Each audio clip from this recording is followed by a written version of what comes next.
Assalamu alaikum. Today we are going to see about the living world. In this picture, what you see on your left hand side? Yes, you are seeing mushroom, flower, zebra, tree, dragonfly, fish, crocodile, frog, etc. So, what are they? They are all the living things. And on your right hand side, what you see? You see teddy, ball, doll, chair, cloud, skateboard, etc. Are they living? Yes, they are not living. So, the things which are living we call as living things, and the things which are not living is called as non-living things. So now let us see, what do you mean by living things? We can say the things which have life are called as living things. In this picture, you can see different things. What are they? They are, that is, the things which we see in our surrounding. In our surrounding we see trees, water, soil, birds, human beings, dog, cat, buffaloes, cows, rock, mountain, etc. Out of this, some things are living and some are not living. So those who are living, they have life, and those who are not living, they don't have any life in them. So things which are having life are called as living things or living organism, and the things which don't have life are called as non-living things or non-living organism. Now how can we say a thing is living or not living, or thing is having a life or not having a life? So for this we have some special characteristics by which we can say a thing is living or not living. Okay, so what are these characteristics? Let us see that now. So, living things have characteristics such as growth, respiration, excretion, responsiveness to stimuli, reproduction, definite lifespan, movement, and cellular structure. Now, let us see it one by one. In this picture you can see a small boy is growing up, okay, to his adulthood. Okay, then a plant is growing from the seed and getting flower, etc. So plants and animals are very small at birth. When they are born, they are very small. When they grow up, they become big gradually. So we can say they grow up gradually. They don't grow up at one time or at once. They grow up slowly, that is gradually. A baby grows up to become an adult person, big person, that is a man or a woman. During the period of its growth, a baby gains height, weight, and strength. The height of the baby is becoming big, it's gaining the weight and also the strength and energy, we can say. Okay, now tell me, after growing up, can a living thing reduce their heights to the earlier one? No, they cannot reduce their height, certainly not. So this means that they had undergone a permanent change in their size will not change afterwards. So this permanent change in size of a living organism is called as growth. Growth in animals stops after some times, that is, after the age of 18 to 21, the a human being can grow. Growth in plant is observed throughout their lifetime.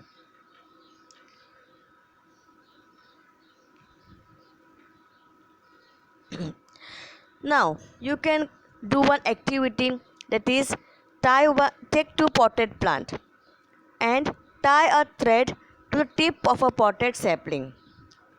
Keep the thread stretched and tie it to a nail above the plant at same height of both the plant.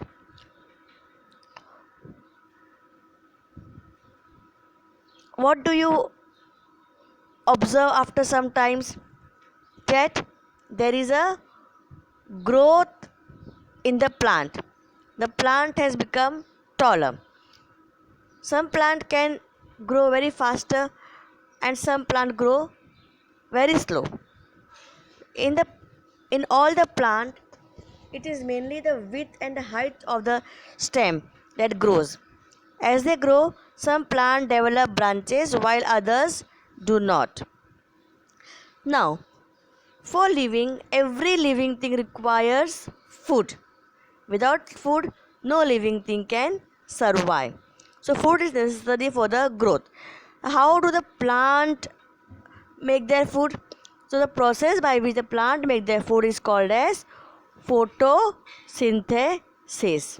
Here you can see in the picture, the plant is taking sunlight from the sun, carbon dioxide from the air, chlorophyll is there in their leaves, and it is taking from the soil minerals and water. So let us see how do they make their food. So in the leaf of the plant there is one thing called as chlorophyll, which is helpful for making the plant. So plant need food but they can't take it. Instead they have to make it. This process is called as photosynthesis. In the leaves you cannot see the chloroplast, so tiny, making food for energy. So what is the plant food recipe? See, sunlight, carbon dioxide, water and chlorophyll from the leaves and minerals from the soil. When it is finally done, it becomes sugar and releases oxygen in the air during this process, and whole process is called as photosynthesis. In this picture you can see the intake of food by different animals. Some animals have to hunt for their food and some animals depend on the plants and grass. Okay, so animals do not have chlorophyll, so they cannot prepare their own food. They have to search for the food. Animals such as goat, sheep, horses, they eat grass, while animals such as tiger, lion meet their need for food by hunting other animals which live on the plants. The intake of food and the resultant growth is an important characteristics of living things. In this picture you can see the different ways by which the living things get their food. The cow is eating the grass, a woman is cooking a food, giraffe taking the food from the tree, lion is hunting a peacock, rabbit is eating, fish is hunting. Okay, so tiger is hunting. So in this way different living things get their food by different ways. The next characteristic is the respiration. Living things need oxygen in order to live. Without oxygen, no living thing can survive. Now, inhaling oxygen and exhaling carbon dioxide formed in the body due to the use of oxygen is called respiration. Animals such as fish, snake, mouse, etc., they have special organs for respiration. So what we can say, breathing in and breathing out together is called as respiration. We breathe in oxygen and gives out carbon dioxide. On the other hand, plants respire by means of microscopic, that is small pores on their stem and the leaves. So respiration also is a special characteristic of living things. Now let us see the different organs of living things used for breathing. Plants breathe by leaves. Human beings have lungs. Fish have gills. Frogs have lungs, or they can also take oxygen through the skin. Birds, lungs. Okay. Now let us see the next characteristic, that is excretion. What is this excretion?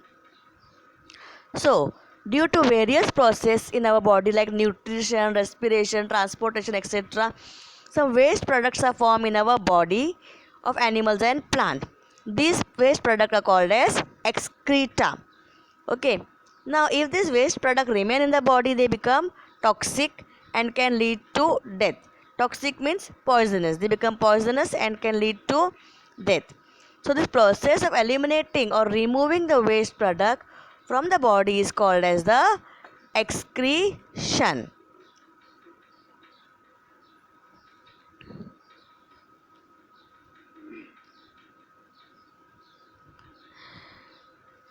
Animals have special excretory organs.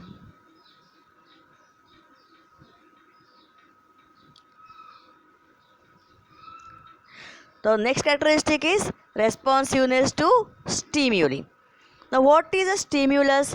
A stimulus is a change in the environment that can be detected by a sense organ and bring about a response. It is an event, some occurring in the environment, to which we give immediate reaction. Like if a hot pan is there and we touch it, we don't keep our hand on it, we immediately remove our hand. So this is the responsiveness to stimuli, immediate reaction.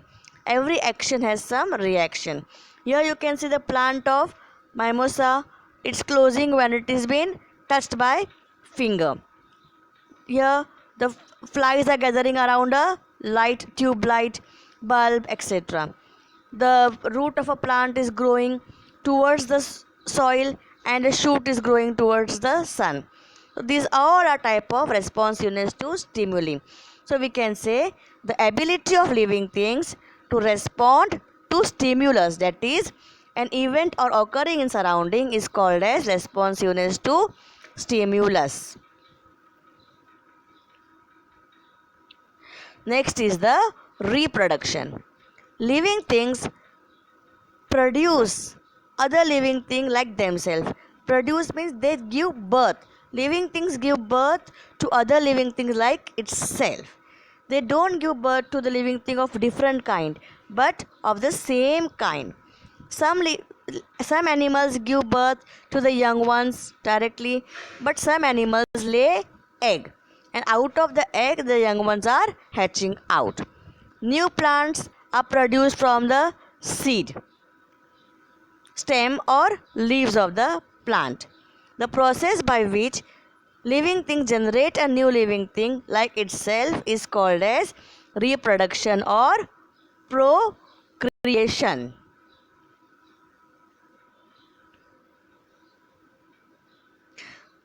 The next is the definite lifespan. Every living thing, whether small or a big, has a definite lifespan. It means it dies after certain age. No living thing is permanent. It has a definite lifespan. At a certain age of life, living things become capable of reproduction, and later on their organs become weaker and weaker and their life comes to an end. In other words, we can say living things die. The lifespan of different animals and plants are different. For example, a dog can live up to about 12 to 18 years, whereas an ostrich can live up to 50 years. Here you can see the turtle with the longest lifespan.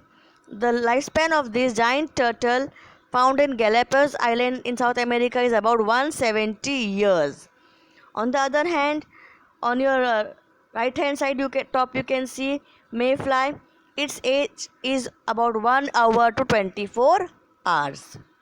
The next characteristic is the cellular structure. Every living things are made up of small unit called as cell. All the actions and processes in our body such as nutrition, excretion, respiration, etc. are brought about by the microscopic cell. These cells are very small, that on top of needle thousands of cells can come. Now you must have made the things by using building blocks. You can give different shapes using blocks. Same way, with the help of cell our body gets our shape.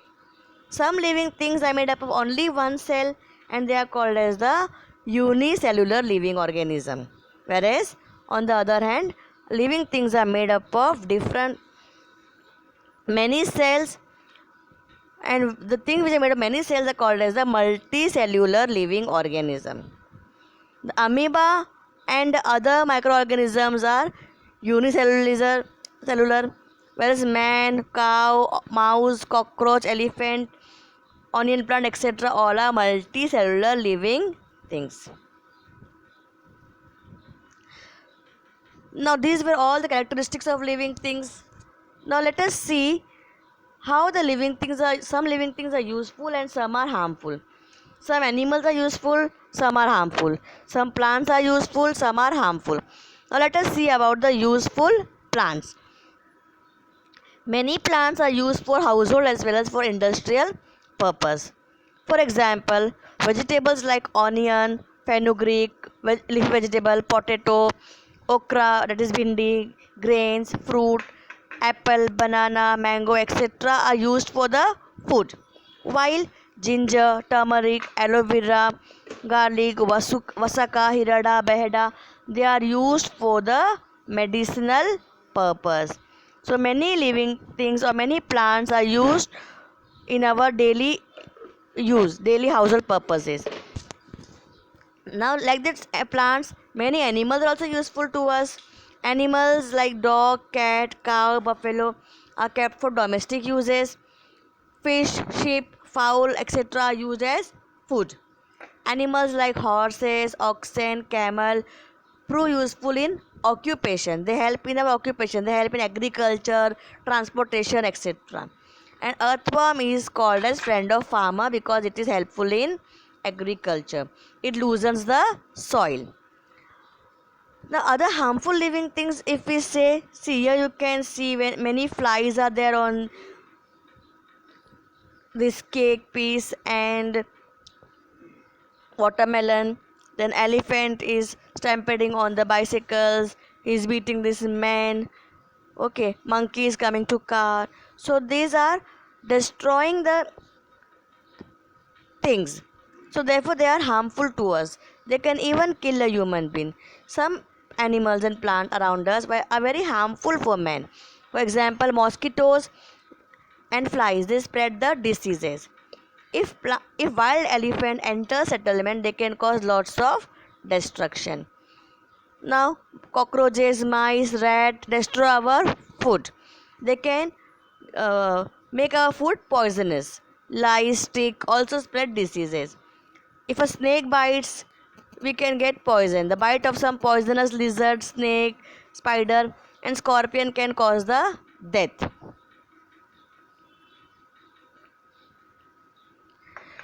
Like animals, there are some harmful plants also. Some plants can be harmful. Example, dodder plant, parthenium and other weeds. They are very harmful. Pods of the nettle colocasia, they causes itching. Plants like oleander, lantana, they have very strong odor.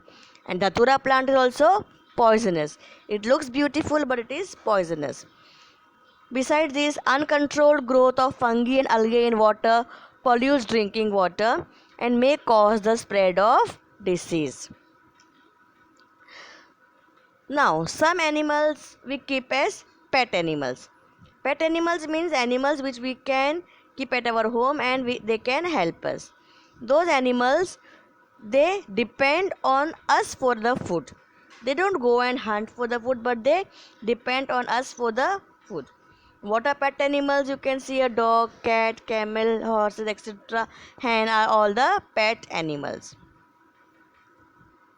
Wild animals. The animals which live in the forest are called as the wild animals.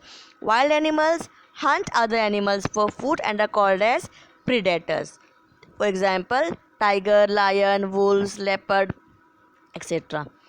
Now, due to deforestation, means when we are cutting down the forest, these animals enters the human settlement in search of food and may cause damage to our property and also to our life. They kill our domestic animals and also the human beings. That's all for today. Thank you.